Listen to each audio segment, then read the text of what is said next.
위원님, 대체 토론해 주시기 바랍니다. 회장님. 예. 제가 대법원에 오늘 청문회 때문에 자료 요청을 했는데, 처장님께서 이따가 청문회에 참석 안 하신다고 하셔가지고 지금 좀 여쭤보겠습니다. 예. 제가 자료 요청 드린 것은, 최근 5년간 대법원의 월별 선고 현황이라든가 아니면 대법원 선고 재판의 평균 재판 기록의 분량이라든가 이런 좀 물리적이고 기계적인 이런 내용들도 있고, 그 다음에 최근 5년간 대법원 선고 판결의 전원 합의체 회부일부터 선고일까지의 기간, 이런 자료 요청도 했습니다. 간단한 거고요. 그 다음에 또 하나는 이번에 5월 1일 날 대법원 판결 당시에 대법원에서 전자문서로 기록을 보셨다고 하셨다가 전자문서화가 10월부터 시작이어서 전자문서로 다 본 것은 아니다 이렇게 말씀하셔서, 그러면 종이문서로 보셨다면, 그러면 이 기록이 방대하기 때문에 6만 8천 페이지이기 때문에 그것을 다 복사를 하셨다면 A4 용지를 얼마나 구매를 하셨는지 이런 것들을 좀 구입 내역을 요청을 드렸거든요. 그런데 다음 거 보여주시겠어요? 그런데 대법원에서 오늘 오전 8시 반에, 그러니까 청문회 개최 자료 제출 요청드린 시간 30분 전에, 다음 거 보여주세요. 그 전 거 보여주세요. 청문회 이 자료의 요청에 응할 수 없다 이렇게 답변을 주셨어요. 그 답변 내용이 법원조직법 65조, 그다음에 국정감사법 8조, 국회법 이렇게 드시면서 낼 수 없다 이렇게 하셨는데, 제가 요청드린 자료는 사실은 그렇게 합의에 관한 사항도 아니고 그냥 그동안 쭉 답변해 오셨던 자료거든요. 대법원에서 국정감사나 이런 데서도 저희가 근데 왜 이렇게 요청을 한 자료를 안 내시는 건지, 이렇게 하면 저희가 청문회를 진행하기가 쉽지가 않고, 그러면 대법원은 국민의 대표기관인 국회의 질문에 귀를 막겠다는 것인지 좀 우려스럽습니다. 저희가 국회법에 따라서 지금 청문회를 열 수 있다고 되어 있어서 법에 따라 하는 거고요. 그다음에 국회 증감법이 규정하는 바에 따르면 이게 직무상 비밀에 속한다는 이유로 제출을 거부할 수 없다 이렇게 또 되어 있는 건 알고 계시죠, 회장님?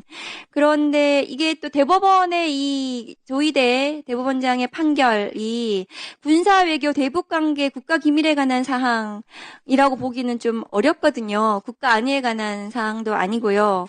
그리고 만일에 국가기밀에 관한 사항이라 하더라도 5일 전에 소명을 해 주셔야 되는 거거든요, 법상. 근데 5일 전에 소명도 하신 적이 없으세요. 그러면 대법원은 이번 청문회에 비협조적으로 협조하지 않기로 했다 이렇게 봐야 되는 건지 저는 우려스럽습니다. 오늘 이제 사법 내란 특검법이 오늘 법사위에 올라와 있습니다. 대법원으로서는 매우 치욕적인 일이라고 저는 생각합니다. 저 뒤에 앉아 계시는 지금 법관들께서도 매우 모욕적으로 생각하실 것 같아요. 왜냐하면은 대법원이 내란 특검을 지금 수사 대상이 된 거거든요.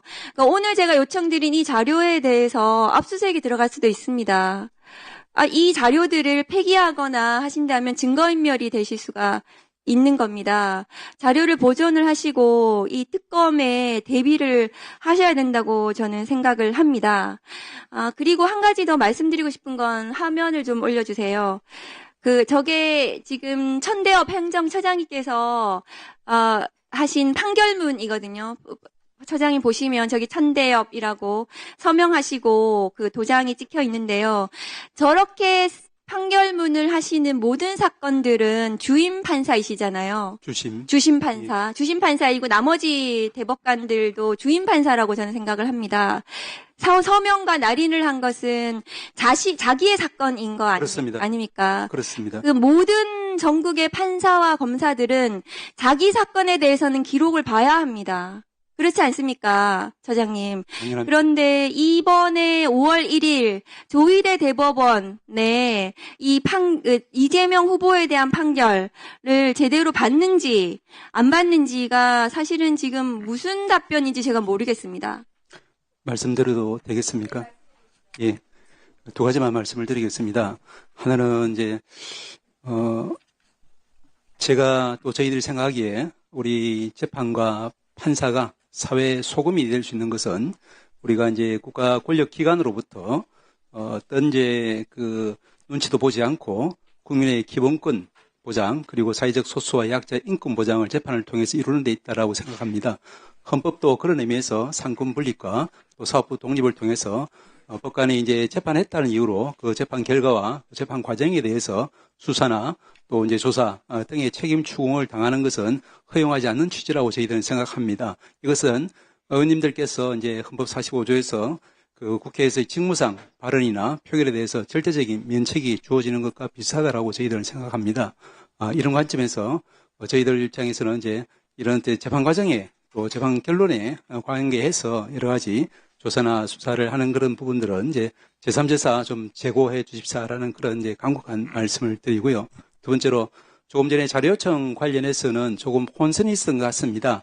왜냐하면은 제가 조금 전에 드린 그런 말씀과 같은 경위로 저희들은 이제 이번 청문회는 물론 이제 위원님께서 이제 그 보시는 착안하시는 그런 규정에 근거해서 이제 요게 이제 당위성을 설명할 수도 있겠지만 말씀드린 것처럼 저희들 입장에서는 헌법이 보장하는 또 이제 법원조직법이 보장하는 합의과정 비공개라든지 법관의 재판의 독립이라든지 뭐 이런 부분 관련해서 이제 이 부분이 조사와 수사의 대상이 될 수 없다라는 입장이기 때문에 그래서 이제 여러 가지 검토와 고민 끝에 저희들은 이제 이번에 불출석 의견서를 낸 것과 마찬가지로 청문회 관련해서는 자료를 내기는 좀 힘들겠다라는 그런 입장을 오랜 19구 때 정리한 것입니다. 다만 제가 이제 여기 오전에 듣기로는 청문회와 별도로 이제 의안 자료로서 이제 요청을 하신다고 하면은 그러면 저희들이 통상적으로 했던 원칙대로 검토해서 제출할 수는 있다. 이런 이야기를 제가 들었습니다. 그래서 제가 박 의원님 이제 실에서도 제가 이제 그런 취지로 의안 자료로서 요청하는 것 같다는 취지로 제가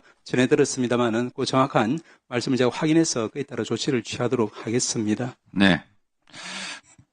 네, 전데요. 법원행정처 처장께서는 위법한 발언을 계속하고 계십니다. 그 이유를 제가 말씀드리겠습니다. 국회에서의 증언, 감정 등에 관한 법률 제2조 증인 출석 등의 의무, 국회에서의 안건심의 또는 국정감사나 국정조사와 관련하여 보고와 서류 및 해당 기관이 보유한 사진 이하 서류를 한다의 제출을 요구받거나 증인 참고인으로서 출석이나 감정의 요구를 받은 때에는 이 법에 특별한 규정이 있는 경우를 제외하고는 다른 법률에도 불구하고 누구든지 이에 따라야 한다. 지금 오늘 대법원장이 얘기했던 이 법원조직법, 국회법, 이 법인데 이 법을 들이댔는데 다른 법에도 불구하고 누구든지 이에 따라야 한다. 그런데 대법관들은 예외다. 이런 조항이 지금 없습니다. 대법원장이 된 다른 법에도 불구하고 누구든지 이 법을 따라야 한다. 다시 말해서 출석해야 된다. 이런 뜻이고요. 서류 제출 관련해서는 이건 제가 여러 차례 법사위에서 얘기를 했고 좀 이따 말씀드리겠지만 헌재에서도 합헌이라고 그리고 따라야 된다고 판결한 바 있습니다. 국회 증언감정법 제4조 공무상 비밀에 관한 증언, 서류 등의 제출. 이랑 국회로부터 공무원 또는 공무원이었던 사람이 증언의 요구를 받거나 국가기관이 서류 등의 제출을 요구받는 경우에 증언할 사실이나 제출할 서류 등의 내용이 직무상 비밀에 속한다는 이유로 증언이나 서류 등의 제출을 거부할 수 없다. 다만 군사, 외교, 대북 관계의 국가 비밀에 관한 사항으로서 그 발표로 말미암아 국가 안위에 중대한 영향을 미칠 수 있음이 명백하다고 주무장관 이 증언 등의 요구를 받은 날부터 5일 이내에 소명하는 경우에는 그러하지 아니한다. 대법원장이 지금 들이댄 헌법과 법률에 위반됐다고 제가 아까 모두에 말씀드린 이유가 다 이런 법적인 근거에 의해서 제가 드리는 말씀입니다. 지금 비밀이라고 제출하지 않은 것이 처장, 예. 군사 관련입니까? 말씀드려도 되겠습니까? 군사 관련입니까? 저희들은 이제 군사 관련입니까? 군사와 관련은 군사 관련입니까? 군사 관련입니까? 그 부분으로 말씀드린 것은 훈련, 아니고 군사 부분입니까? 아닙니까? 그것만 말하세요. 예, 그와 관련해서 드린 말씀은 아니라고 말씀을 자, 드리겠습니다. 군사 관련 아니죠? 이제 헌법적인 관점에서 외교 아니죠? 헌법적인 관점, 대북 아니죠? 헌법적인 관점입니다. 그러면 제가 지금 읽어드린 이 법들이 위헌이란 뜻입니까? 박성재 법무부 장관도 헌법재판소 탄핵심판에서 국회에서 요구한 자료를 제출하지 않은 것은 불법이다 라고 이미 헌법재판소에서 판결했어요. 대법원은 예외입니까? 모든 국민은 법 앞에 평등하다. 단 대법관들은 예외를 한다. 이렇게 헌법조항이 돼 있습니까? 국회 증언감정법이 우리 대법관들께서 보실 때는 휴지 조각입니까?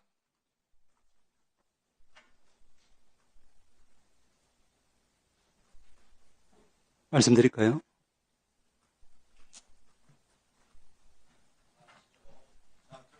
자, 법사위원장으로서 이곳에서 의사진행을 하는 것도 다 국회법에 따라서 하는 겁니다.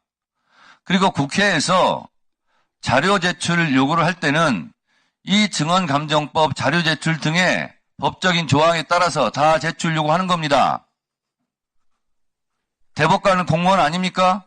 국가기관 아닙니까? 초헌법적 기관입니까? 제가 이 대법원장이 이런 그 법적인 걸 쭉 듣길래 제가 기가 막혔어요. 언젠가 지금 얘기하려고 그랬는데 지금 얘기하니까 그런 법들에 의해서 위법함에도 불구하고 대법관인 천대법원 행정처장께서 버젓이 제가 지금 읽어드린 증언감정법을 위반하고 있는 발언을 계속하고 계시는 거예요. 박성재 법무부 장관도 저희가 자료 제출을 응하지 않아서 그 부분까지 탄핵 심판을 받았는데 위법하다고. 그 부분은 잘못됐다고 이미 판정했습니다. 이 부분도 헌법재판소 가면 대법관들이 잘못했다. 이렇게 판결 날 것이 100%예요.